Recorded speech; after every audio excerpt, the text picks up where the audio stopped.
काल माझ्याकडे एक आई आली. ॲक्च्युली तिला सर्दी खोकला ताप झाला होता आणि जवळपास आय थिंक 2 महिने झाले होते म्हणजे डिलिव्हरी होऊन, आणि ती स्तनपान करत होते. सर्दी खोकल्यासाठी मी तिला तपासले आणि तिला औषध दिलं. पण त्यानंतर तिने जो प्रश्न विचारला तर तो प्रश्न मला असं वाटतं मी तुमच्या सगळ्यांसमोर आणायला पाहिजे, कारण हा प्रश्न बहुतेकदा प्रत्येक महिलेला आणि त्यांच्या रिलेटिव्सला होतो आणि ते त्यांच्या परीने ते उत्तर देतात आणि चुकीच्या गोष्टी तुम्ही फॉलो करता. तर तो प्रश्न हा होता की मॅडम ॲक्च्युली मला 2 दिवसापासून खूप जास्त फीवर होता, खूप हाय ग्रेड फीवर होता. तर मी 2 दिवसापासून बाळाला वरचं दूध देत आहे, स्तनपान बंद केलं आहे. तर वरचं दूध देत असताना मी गाईचं दूध द्यायला पाहिजे की फॉर्म्युला मिल्क म्हणजे पावडरचं दूध द्यायला पाहिजे.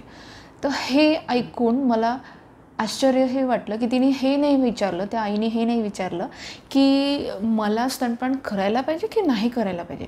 म्हणजे तिच्या डोक्यामध्ये हे एवढं फिट होतं की नाही, मला ताप आला आहे किंवा कोणी आजारी आहे तर आईने स्तनपान नाही करायला पाहिजे, कारण ते इन्फेक्शन बाळालाही होऊ शकतं आणि बाळ पण आजारी होऊ शकतं आणि घरच्यांनाही असं वाटतं आहे म्हणून मी वरचं दूध देत आहे. तर कुठलं देऊ?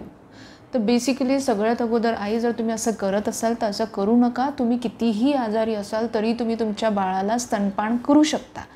राईट, तुम्ही स्तनपान करू शकता, बिलकुल टेन्शन न घेता. बाळाला आजार नाही होणार. राईट, जर तुम्हाला असं वाटत असेल की मी इतकं आजारी झाली तर बाळाला पण व्हायरल इन्फेक्शन कुठलं पण सर्दी खोकला ताप असेल किंवा डायरिया असेल, लूज मोशन असेल तर ते बाळाला पण होऊन जाईल, तर असं नाही आहे. जेव्हा पण तुम्हाला कुठल्या आजाराचे लक्षण दिसतात ॲक्च्युली त्या आधीच तुम्हाला ते इन्फेक्शन झालेलं असतं आणि फक्त तुम्हीच नाही तर तुमचे बाळ पण त्याला एक्सपोज झालेले असतात. तर असं नाही आहे की आता तुम्हाला लक्षण दिसत आहेत तर आता तुम्हाला बाळाला घ्यायचं नाही आहे जेणेकरून ते बाळाला इन्फेक्शन नाही व्हायला.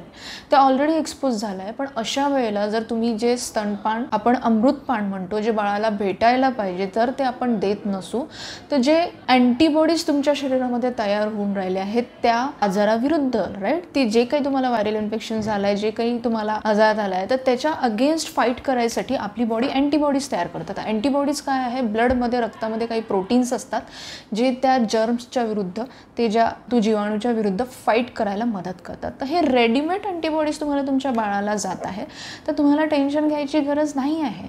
कारण जसं की मी बरेच व्हिडिओजमध्ये सांगते की बाळ, नवजात शिशू, न्यूबॉर्न बेबी हे ॲक्टिव्ह इम्युनिटी तयार नाही करू शकत, म्हणजे स्वतःवरून अँटीबॉडीज तयार नाही करू शकत त्या आजाराला फाईट करण्यासाठी. तर अशा वेळेला जर तुम्ही वरचं दूध देताय स्तनपान न करता, उलट बाळ आजारी नाही पडायचं तर ते पडू शकतं. राईट, तर असं करू नका. तुम्हाला कितीही फीवर असेल, काही असेल, तर तुम्ही स्तनपान सुरू ठेवा. आणि तुम्ही जर खूप थकलेले असाल, तुम्ही त्या कंडिशनमध्ये नाही बसू शकता की काही, तर तुम्ही तुमचं दूध एक्सप्रेस करून स्वतः किंवा तुमच्या रिलेटिव्हला सांगून तुम्ही ते दूध काढू शकता आणि तुमच्या बाळाला फीड करू शकता.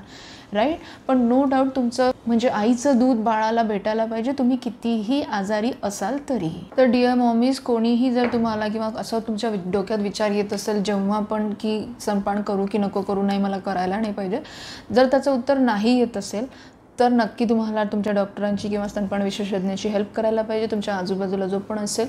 आणि तुम्हाला असं वाटत असेल की नाही, मला सेकंड ओपिनियन घ्यायला पाहिजे किंवा मला हे उत्तर जो कोणी समोरचा व्यक्ती देत आहे ते मला चुकीचं वाटत आहे, तर नो डाऊट सेकंड ओपिनियन तुम्हाला घ्यायलाच हवं. आणि जर तुम्हाला तुमच्या आजूबाजूला कोणी मदत करायला नसेल, डॉक्टर नसेल, कोणी तज्ज्ञ नसेल, तर तुम्ही ऑनलाईन कन्सल्टेशन पण घेऊ शकता. तुम्ही माझ्या कम्युनिटीला जॉईन होऊ शकता, पण स्वतःवरून तुम्ही प्रॉब्लेम सॉल्व्ह करायचा प्रयत्न करू नका जर तुम्हाला असं वाटत असेल की नाही, ही गोष्ट नाही बरोबर आहे. राईट, व्हिडिओ आवडल्यास याला लाईक, शेअर आणि चॅनलला सबस्क्राईब करायला विसरू नका.